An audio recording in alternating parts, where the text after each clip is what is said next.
ಒಂದು ಭರವಸೆಯ ನುಡಿಗಳನ್ನ ಇಲ್ಲಿ ಹೇಳಿಕ್ಕೆ ಇಷ್ಟಪಡ್ತಾರೆ. ಯಾಕಂದ್ರೆ ಈ ದಿನದಂದು ಈ ಒಂದು 150 ವಿದ್ಯಾರ್ಥಿ ನಿಲಯಗಳಿಗೆ ಅವರನ್ನ ಇಡೀ ಇಲಾಖೆಯ ಎಲ್ಲ ಅಧಿಕಾರಿಗಳು, ಇಲಾಖೆಯ ಎಲ್ಲ ವಿದ್ಯಾರ್ಥಿಗಳು ಹಾಗೂ ಇಲಾಖೆಯ ಸಚಿವರಾದಂತಹ ಸನ್ಮಾನ್ಯ ಶ್ರೀ ಶಿವರಾಜ್ ತಂಗಡಗಿ ಸರ್ ಅವರು ವಿದ್ಯಾರ್ಥಿ ಜೀವನ, ಹಾಸ್ಟೆಲ್ ಜೀವನ ಅನ್ನೋದು ಶ್ರೀಮಂತರಿಗೆ ಇದು ಅಷ್ಟು ನೆನಪಿಗೆ ಬರಂಗಿಲ್ಲ. ನೆನಪು ಯಾರಿಗೆ ಬರ್ತೈತಿ ಅಂದ್ರೆ ಹಾಸ್ಟೆಲು ಮತ್ತು ಶಾಲೆ, ವಿದ್ಯಾರ್ಥಿ ನಾವು ಜೀವನವನ್ನು ಮಾಡೋದು, ಯಾಕಾಗಿ ನಾವು ಶಾಲೆ ಕಲ್ತೀವಿ, ಯಾವ ಕಷ್ಟಗಳು ಕಲ್ತೀವಿ ಅನ್ನೋದು ಯಾರು ಕಷ್ಟದಾಗಿರ್ತಾರೋ ಅದು ವಿಶೇಷವಾಗಿ ಹಾಸ್ಟೆಲ್ ಒಳಗದು ಓದಿದ್ದ ಮಕ್ಕಳು ಅವ್ರಿಗೆ ಬಹಳ ದೊಡ್ಡ ಅನುಭವ ಆಗತ್ತೆ.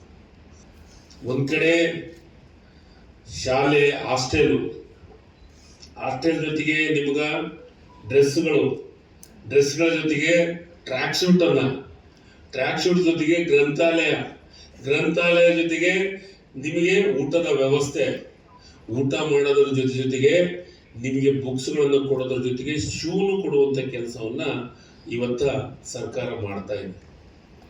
ನಾ ಇದನ್ನೆಲ್ಲ ಯಾಕೆ ಹೇಳ್ತಾ ಇದ್ದೀನಿ ಅಂದ್ರೆ, ಇವತ್ತ ಸರ್ಕಾರ ಎಲ್ಲವನ್ನ ಸಮಸ್ಯೆಗಳ ಬಗ್ಗೆ ಸಮಸ್ಯೆವನ್ನ ಸರಿ ಮಾಡುವಂಥದ್ದಕ್ಕೆ ಶಾಲೆಗಳು, ಹಾಸ್ಟೆಲ್ಗಳು, ನಾವು ಓದು ವಿದ್ಯಾಭ್ಯಾಸ ಎಲ್ಲವೂ ಬದಲಾವಣೆ ಆಗ್ತಾ ಹೊರಟಿದೆ. ಇದನ್ನ ನಾವು ಉಪಯೋಗವನ್ನ ತೆಗೆದುಕೊಳ್ಬೇಕು.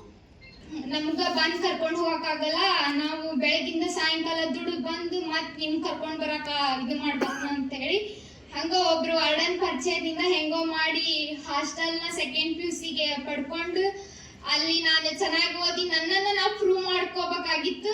ಅದಕ್ಕಾಗಿ ನಾ ಅಲ್ಲಿ ಪ್ರೂವ್ ಮಾಡ್ಕೊಂಡೆ. ಸೆಕೆಂಡ್ PUC ಸೈನ್ಸ್ ನಲ್ಲಿ 94% ಮಾಡಿ ಕಾಲೇಜ್ಗೆ ಹೆಸರು ತಂದು ಆಮೇಲೆ ನನ್ನ ತಂದೆಗೆ ನನ್ನ ಮೇಲೆ ನಂಬಿಕೆ ಬಂತು. ಹಾಸ್ಟೆಲ್ದೊಳಗೂ ಗ್ರಂಥಾಲಯ ವ್ಯವಸ್ಥೆ ಇಷ್ಟು ಸುವ್ಯವಸ್ಥಿತವಾಗಿತ್ತಂದ್ರೆ ಯಾವುದೇ ರೀತಿಯಾದಂಥ ನಿಮ್ ಪುಸ್ತಕ ಬೇಕಂತಂದ್ರೂ ಅಲ್ಲೇ ಅವೈಲೇಬಲ್ ಇರ್ತೈತಿ. ಸೊ ನನಗೆ ಟೈಮ್ ಭಾಳ ವೇಸ್ಟ್ ಆಗತ್ತಿತ್ತು ಅಂತಂದು ನಾನು ಹಾಸ್ಟೆಲ್ಗೆ ಬಂದೆ.